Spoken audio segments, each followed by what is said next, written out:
Opa, gente, tudo bom? Então, continuando os nossos estudos sobre transferência de calor, os processos de transferência de calor propriamente ditos. Então, a gente vai entrar no processo de condução térmica. Então, esse é um processo que a gente pode exemplificar com essa imagem aqui. Ah, então, quando a gente segura um objeto, mesmo numa extremidade, por exemplo, ali ele está colocando a outra extremidade sobre uma fonte de calor, a gente percebe o aumento de temperatura no objeto, mesmo sem estar segurando justamente sobre a fonte de calor, né?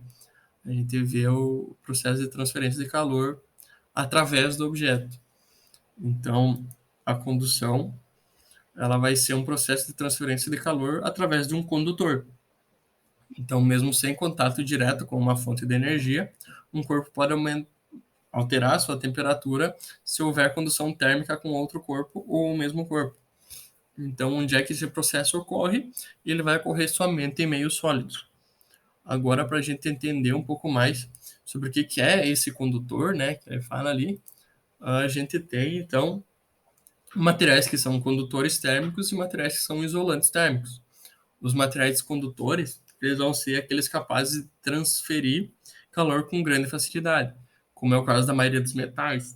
Isso aqui a gente percebe bastante no nosso dia a dia, porque a maioria das panelas, né, são feitas de, de metal, que são ótimos condutores térmicos. Então, para cozinhar os alimentos, são uma ótima opção.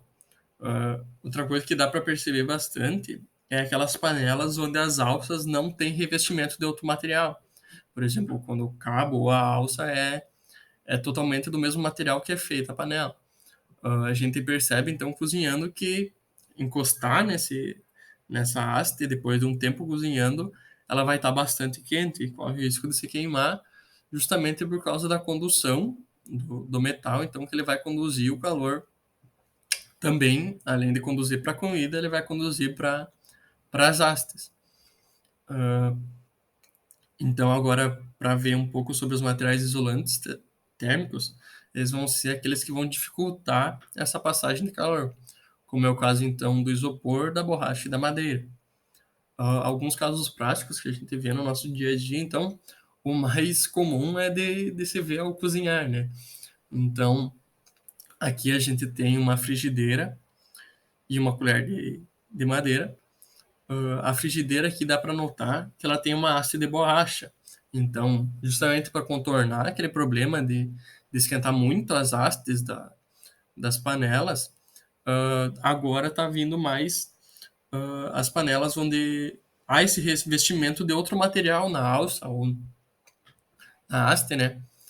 Então, justamente para que a condução térmica não esquente demais onde a gente for pegar.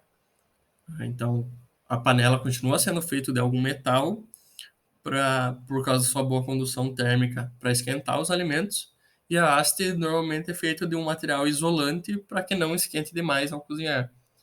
Aqui a gente tem uma colher de madeira, justamente também por ser um isolante térmico, ela não vai esquentar muito a haste enquanto está sendo preparado o alimento, né? E aqui eu coloquei também a imagem de uma casa, meramente ilustrativa, só para a gente entender também que a questão da casa esquentar, além da irradiação, que a gente vai ver que é um outro processo de transferência de calor, que o sol proporciona, então o sol que esquenta a parede através da radiação, a gente então do lado de dentro da casa, mesmo não estando exposto ao sol, a gente pode encostar então nessa parede então que está sendo exposta ao sol no outro lado, a gente vai sentir essa transferência de calor. Então que a parede então do lado de fora que está mais quente está transferindo esse calor através da condução para a parte de dentro, né? Então, e justamente para as nossas mãos quando a gente encosta nela. Então é isso, esse foi o assunto de condução térmica.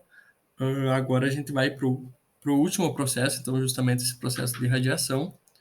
E qualquer dúvida vocês podem mandar aí no vídeo ou mandar para o professor que eu estou à disposição. É isso, gente. Valeu, até mais.